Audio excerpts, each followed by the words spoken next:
Me on the pod, solo act, no quitting. Madhouse bar talk, where the drinks stay spitting. Views going wild like a monkey gone rogue, running his own lane in a circus of smoke. Guido hit the eject, dipped out the scene. Jimmy steered the chaos, kept it lean and mean. No co-pilot needed. He thrives in the clash. Controversies, the stash, raking views with a dash. Madness on the mic, sipping truth like it's gin. Every episode's a fight. Who's the champ of the spin? Randoms on the stool, spill tales from the void. Jimmy plays the villain, but the people stay buoyed. Solo flight, no wingman, just the heat. Questions unscripted, got him squirming the seat. Joe Rogan whispers, but Jimmy got roar. Clickbait machetes hacking straight to the core. Bar feels alive when the topics get steamy. Listeners keep clicking, saying this fool's dreamy. Drama be the fuel, chaos be the plan. Welcome to the Madhouse, hosted by one madman. Good morning.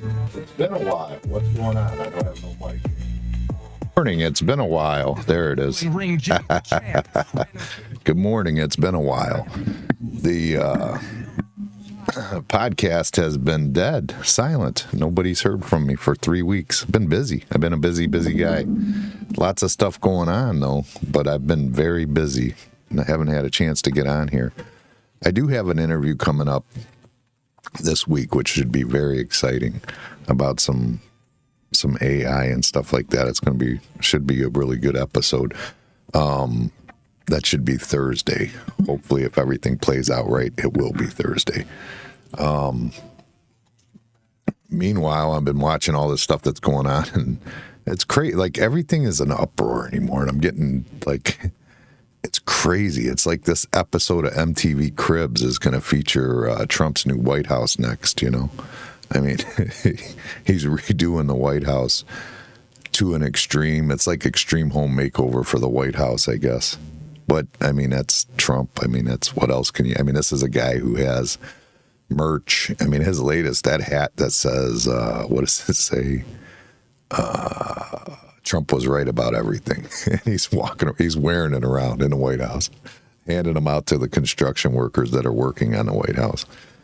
But I think it's okay to work on the White House. I mean, I had a friend that was not very happy about the White House being redone and him putting in a banquet room and all these things. It's like, I mean, you know, throughout time we listen to the history of the presidents that did this or did that to the White House, and I think that's kind of the allure of history that's being made. I mean, that's the history that's being told in that White House. I don't know if we wanted to get rid of the Rose Garden for Kennedy to put in, but I mean, a banquet room does sound like a good idea, in my opinion. It seems like it would be a good idea. But it depends on who you're talking to. If you're talking to the left, they don't like it. If you're talking to the right, they're like, yeah, all right, nice White House. I like it. Make it nicer. It's crazy. And Google is planned on like making it even crazier. Google put in something called preferred source, I think. You can pick like where you're getting your news from now from Google. So rather than you getting like from all the different ones, you basically are going to pick, and right are going to pick right news stations, and left are going to pick left news stations, and nobody's going to hear anybody else's side. And that, I don't think, is a very good idea. I mean, just in my opinion, I don't think it's a great idea. Why keep separating us even more and more? I think everybody needs to hear each other's side. I mean,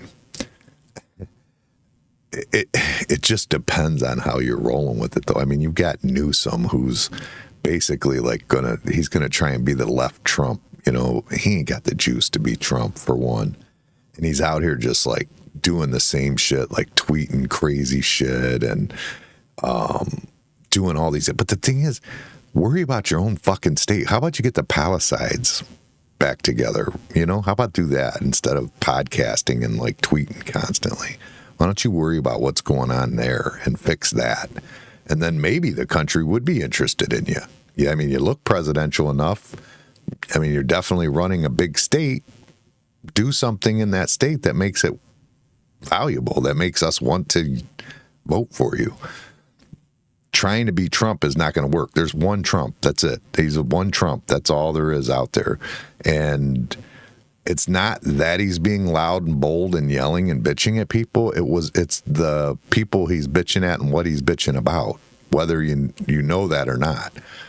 You can go out there and shoot out your loud speeches and do your podcast and say ignorant shit and, we're number one in business startups and number one. And it's like, well, first of all, the largest country or largest state, you're probably in number one in business failure too. So first of all, but per capita, I don't even think you're even close to number one. I really don't. I think it's like, I don't know, Wyoming or something. I don't know. It's definitely not you. That's for sure. But I mean, you do have the most people, so that's going to lead you to believe that. But to get the actual number, say, okay, we have the most startups. Well, you have the most people too. So I mean, there's that. But either way, I mean, it's just not going to do you any good when you've got the Palisades still burnt down. Nobody's back in their houses. It's just a rubble out there. And you've got this left cause that's not going to allow any kind of, it's like too much regulation that they're not even going to be able to build over there. Meanwhile, nobody regulated you when you didn't put water in the fire hydrants. So, I don't know, Newsom's, you better worry about other stuff besides trying to be like Trump. That's like one of those, you don't stoop down to their level. And I'm not saying I think Trump stooped down to a level, but I mean, certainly he did. But he's not as bad as he was anyways. This time around.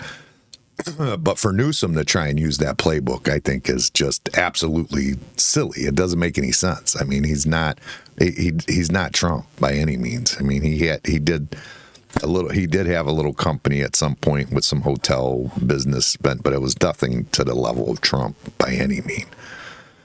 So I would say, Newsom, find your own spiel, because trying to be Trump is not going to work for you. People are not going to vote for you. Because the one thing that people don't like about Trump is his loud, boisterous rudeness that he has in him. And I think he's toned it down this time. But I don't think that's the answer for you. So I think you should look for something else. And since we're talking left and right, what's with this jeans thing, the Sydney Sweeney jeans thing? I mean, somebody explain to me what the problem is. A model came out, blonde-haired, blue-eyed model in jeans. I mean, every model's been hot, skinny, and white for years. I mean, there are some exceptions, but I don't understand why this one made such a big deal. Like, it just like blew up. Everybody's like, oh my God, this and that. But like, it's some kind of political statement. And it's just an ad for jeans. That's all it is. It's just an ad for jeans. I mean, it's no different than Pamela Anderson doing ads for jeans. I mean, I don't understand the point of why everybody's in an uproar. It just makes no sense to me whatsoever. Maybe that's because I'm a conservative-leaning person, but I still can't see I just don't see anything that makes sense about why this would be the big uproar in the community and all over the internet. Everybody's like at this next level, like over, and by the way, when that happened, it actually increased their sales by an enormous amount because everybody gave them basically free advertising by making this a big deal. So didn't really work out in your favor, I don't think, in my opinion. I don't know. I mean, that's one of those short-lived regardless, but it just doesn't make sense. I mean, I don't understand what the big deal. A jean commercial comes out and everybody goes, ooh, it's racist, it's this, it's that. It just doesn't make sense to me. I don't know how anybody can look at something that's been the same forever. I mean, now all these advertisers have been running these same type ads with the same type people for a long, long time. And now all of a sudden this one seems to be racist because it's a skinny blonde with blue eyes. I don't understand it. I just, somebody make that make sense to me. And then the other one is the Cracker Barrel ad. Everybody's going crazy on. This Cracker Barrel ad is next level blown up way too far. If they want to put a stupid sign that's bland and boring, let them do it. Who cares? But it doesn't look better by any means. I'm not saying that. I mean, changing their logo is not, I think it's okay, whatever. But I mean, if you're going to do it, make it better than that. Jesus, that's like the worst logo I've ever seen. It's just a yellow with brown Cracker Barrel written on it. It's just, and then they're talking about changing the inside of the store. It kind of takes away from the store, but whatever. I mean, that's up to them. If that's what they want to do, I personally think you should focus more on the food. I don't think the food is as good as it used to be. It seems like it was a lot better a while back. So I would say focus on the food and you'll probably get more customers. I don't think it has anything to do with what logo you're running or what, what the store has inside on the walls. I mean, I personally like the stuff that's on the walls now. I kind of think it's, neat. You go in and get to see some of these like old fashioned saws, and I think that's neat. I think that the most of the younger generation, especially ones that want to go have breakfast at Cracker Barrel, probably would enjoy that. So, I mean, that's just me. I mean, but that's up to them, whatever they want to do. It's not like, I don't know where they keep calling it woke. I don't see where it's woke. I don't see that. Looks like it's modern and streamlined at the most, but woke, I don't know how that makes it woke. I mean, the Uncle Herschel or whatever they keep calling him, they're getting rid of him. It's like, so what? Nobody knows what color he is anyways. He's in a yellow and brown freaking Rocky. I mean, it just doesn't make sense. Where does this come from? And everybody's in an uproar about it. And it almost makes you think there's got to be something else going on behind the scenes right now that makes everybody in this uproar. Because why in hell are they in an uproar over a logo that has nothing to do with their business? Who cares? What do you give a shit? Quite frankly, I don't like going to Cracker Barrel that much anymore anyway. It's been probably my least favorite breakfast spot since it's come around. I mean, it's not ever been my favorite breakfast spot. I go there on occasion, but it's not been anything that I crave personally. I know they were doing a lot of holiday meals and stuff where it goes out for holidays and stuff. But I think if you streamline the restaurant, I think you're gonna lose some of that. I think that, some of the younger generations will order their Thanksgiving to go from Cracker Barrel because they don't know any better. And they think, oh, there's all this old-fashioned stuff. It must be an old-timey, old-fashioned Cracker Barrel is going to give us the holiday experience. And it's not the same. Well, it's just not. But that's up to them. Let them deal. I don't understand where the big deal is. I mean, certainly don't call it woke. I don't know where woke comes into the equation. That's the silliest thing I ever heard, that we're woke because we took the guy on the freaking rocking chair off the logo. It's just, well, how does that mean? I mean, everybody's got old men in rocking chairs in their history, no matter who they are. And then no matter what color they are, no matter what race they are, no matter what country they're in. Probably more American, though, I think. I don't know. Maybe not. I don't know. What do I know? Probably rocking chairs in Europe. I don't know. Who know? What, England, for sure, I would think. I don't know. But it doesn't make sense to me. Everybody's in an uproar, throwing a fit, and then it's all a big deal over this, like, Cracker Barrel thing. There's got to be something else going on that they're distracting you from. I don't know what it is. Is it the Gaza shit? I don't know. I mean, the Gaza thing is pretty bad, and you're not hearing a lot about that on the news, but we're worried about Cracker Barrel.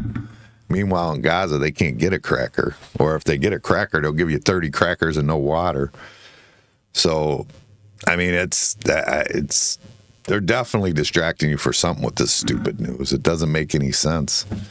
And it's the news. And then, like I said, what Google's going to sort it now for you, where you're going to get your news, like where you pick where your news comes from. So basically, if you go on there and you see like a news source, it'll actually have an embedded thing there where you can click and say, make this my preferred source. And then that's like where most of your news is going to come up. That's where it's going to come up in your feed, all that stuff. And that's just, it's more separation. That's all anybody wants to do anymore. And I'm left, you're right. I'm right, you're left. I'm black, you're white. I'm female, you're male. I'm trans, you're straight. Like, it's just like the whole thing. Like, Jesus criminy, when are we going to just be the melting pot that I remember from like the 90s when everything was cool? I mean, granted, I guess a crime rate was pretty high in the 90s too, though. But I mean, I don't know. It seems like as far as getting along, we all seem to get along. I mean, gang violence and all that was going on, but I don't know. I don't know what that had. I don't think that had anything to do with it, one way or the other. I think that was just a drug epidemic.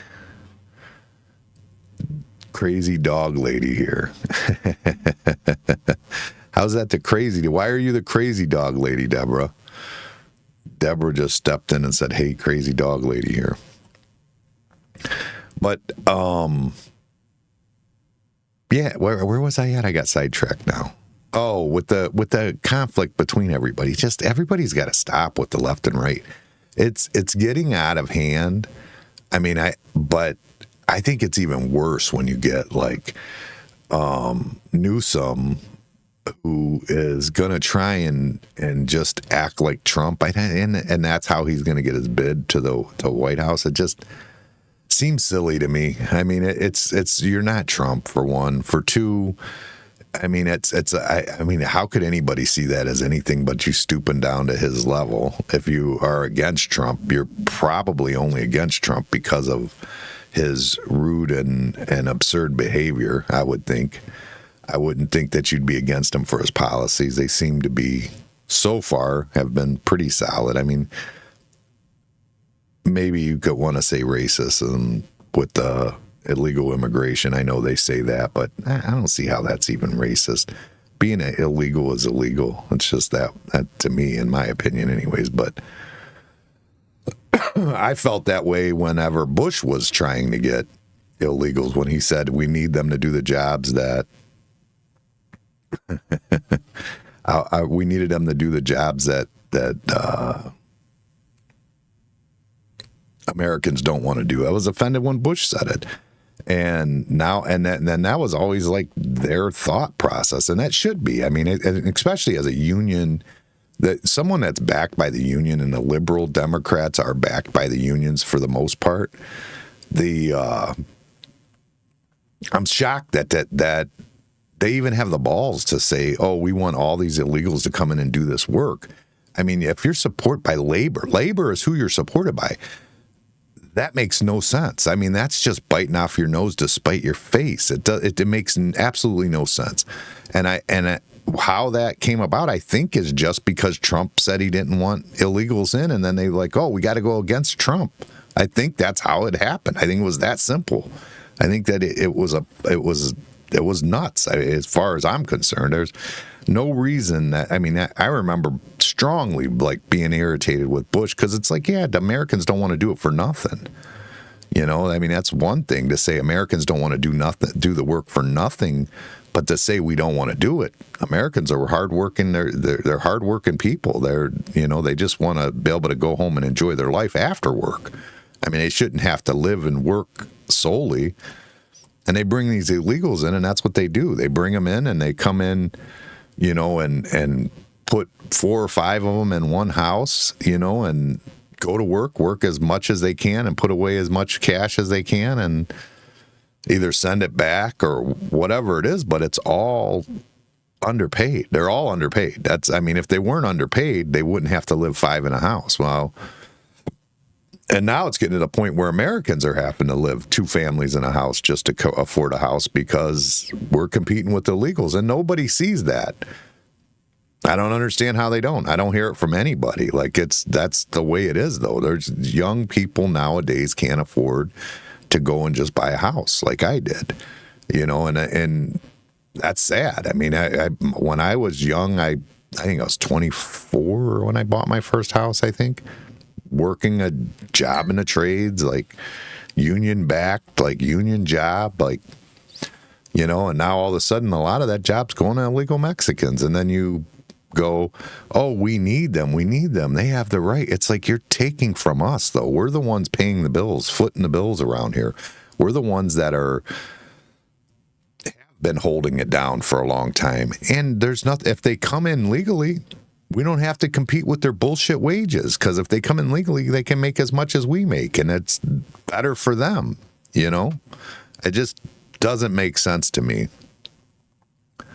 It's a battle that the left took on, and I swear I think they took it on just to spite Trump, and it's the silliest thing I ever heard.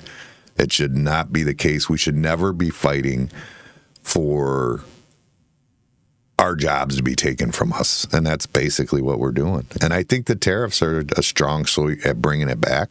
I don't know how well that's going to play out. I think it's the right play. I thought it was years ago when I remember it was Bush, I think, that put tariffs on steel coming over from China, I remember. And I don't know where those went, but I thought that it was a good play to try and save our steel companies to some degree. But either way, I mean, it's not something that you want to take, you're taking money from labor, and labor's supporting you, and you're trying to replace them with cheaper labor. That's silly. And if you think that's going to continue to work out for you, even if you go play by Trump's playbook and start putting mean capitalized tweets out there, I don't think it's going to change anything. I mean, it's first of all, Newsom, you're only getting people to watch you that want to watch you. It's just like Rogan. Rogan he's the number one podcaster out there, but most people that are watching Rogan are UFC fans. That's why probably half of his episodes are UFC based, or they talk about fighting, or they talk about, because that's his fan base. That's where his fan base comes from, and that's why he's the number one. UFC is a big thing in the United States, and probably worldwide even. But that's the reason he gets the viewership he gets, is because he talks about the UFC, and he's very involved and entangled in the UFC, and that's a big deal to a lot of people. And even when he's not talking about it, he brings in jiu-jitsu and fighting, and I mean, it's always what he's talking about. Personally, I think Joe Rogan, it would be better to go back to regular interviews like he was doing here during the elections and stuff like that. I liked him better, actually, myself, but I'm not a big UFC fan. But I think that's the reason he has the following he does. Now, Newsom, the only following he's going to get is either people trying to hate on him, or people who want to, are looking for their next Democratic leader, which, I mean, they're in trouble. If that's your Democratic leader and his playbook is to follow Trump's rule, I don't think it's going to work out for you. In my opinion. I mean, maybe it does, but I find it hard to believe. I mean, he's doing all the same things. He's accusing Trump of rigging the election. Of course, this gerrymandering he's going on with is just bizarre. The gerrymandering has been going on for years, and they're making it out to be like Trump is doing something that, in Texas, they're trying to redistrict Ohio too. I mean, they're always constantly trying to redistrict places. That's just what goes on, and it goes left and right. That's weird. And I mean, I understand the process or the reasoning that they want to have districts that are kind of representative more of the people that are in the districts, and I think that's not being done as much as it should be done. I know, like Lorain County, our district can go way out towards Kentucky somewhere. Like, that doesn't make sense. But that's wherever they gerrymandered it to be. It's just, it's silly. It doesn't make any sense. But then our person that's, in charge of our area, I don't even know how often they've ever even been in Lorain County. Yes, they are ridiculous. Some of them are, and I think that Lorain County is one of them that has some districting, and that doesn't make sense. I agree that they are ridiculous, but I do understand why they want to do it the way they want to do it. I feel like there should be a better process to get there, though. I feel like that however it's being done now isn't working. Whatever's doing now, this gerrymandering, it isn't working. Whether it's for Texas or California or whatever. But I mean, Newsom's like out there saying, well, he's gonna do it that way. Like he's flat out telling you, look, I'm doing it to try and get it as left as I possibly can. And that's ridiculous. That's like when I remember them wanting to load the Supreme Court. They were saying they wanted to add seats to the Supreme Court because Trump had put too many right-wing judges in there, and it's a lifetime appointment. So they're like, oh, we got to load it up. We got to get some more Supreme Court seats so that we can put more Democrats in there. It's just like, it makes no sense. Like it's breaking the rules, or not breaking the rules per se. It's making the rules to achieve the goals that you're looking for, the true goals that you're out there wanting, or however you want to put it. I mean, it just doesn't. It doesn't make sense to me to keep breaking. And I think that America sees that and understands that and can see past it and doesn't. I mean, for the most part, I think the people that are voting, I think, see stuff like that, and it irritates them. It certainly irritates me. I know that. Yes, Kathleen. Yeah, right. Quit rigging the system. You're right. That's what they're trying to do, is rig the system. And the sad part is it's not because they think they have a better way. It's not because they think that the world is going to burn because the other side is in office. It's none of that. It's not like that. If that was the case, I'd say, okay, it's honest. But that's not the case. It's just about winning. They want to win. End of story. It's no different than a divorce. When you go into a divorce court, whether you know you're right or wrong on any decision being made, you're trying to win, period. And you'll do whatever it takes. If you can get the judge to buy your bullshit, yeah, let's do it. And that's pretty much what they do. And I mean, it's the exact same thing, except it's messing with all of our lives. And it's gotten out of hand lately. And I a lot of people blame Trump for it. I gotta say Trump has to take some of the blame for that a little bit. I think that is certainly. I think that their reaction to Trump probably caused it as much as Trump did. I think if Trump wasn't there for them to react to, it probably wouldn't exist. So I guess it comes down to Trump a little bit. But at the same time, I really don't believe that it's all Trump. I think it's their reaction to Trump. They don't like the fact that Trump won, and they just want to win. They don't care. It's not like they're against what he's doing, whether they say it or not. It's not that they're against it. They just want to win. That's it. That's the only thing, is to win. That's it. That's the only goal, is to win. It has nothing to do with anything else ever. It's just to win. But I do believe, in my whole heart of hearts, I really believe that Trump wanted to win to fix some things in America before he was gone. Because, I mean, let's face it, he ain't got a whole lot of years left, I wouldn't think. I mean, he's at the end of his life for sure. And I think he wanted to fix some things, because at the end of the day, you want your legacy to be about, making the right decisions and fixing things for the betterment of the rest of the world. That's in my opinion. Maybe I'm wrong. Maybe he's just an egotistical maniac that wants to, be king. I don't know. I have no idea. I know he certainly wants to decorate like he's a king. But, I mean, whatever. That's just decorations. But, man, that's a gaudy decorating dude. That White House has got to be looking bad. Gold leaf everything.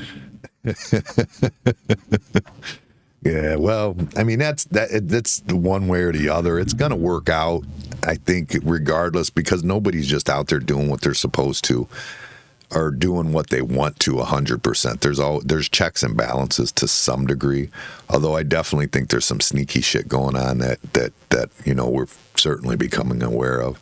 Tucker Carlson being on his own has definitely given us some eye-opening views on things that we probably never even thought of or looked at before. But the podcasters being on their own, I wonder how many people Tucker Carlson reaches now as a podcaster.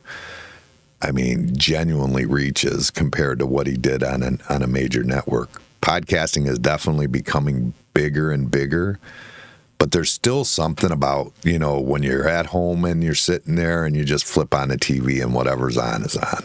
And there's something to do with that too. I mean, the podcast is nice. You put your earbuds in and you go to work and do your job or whatever.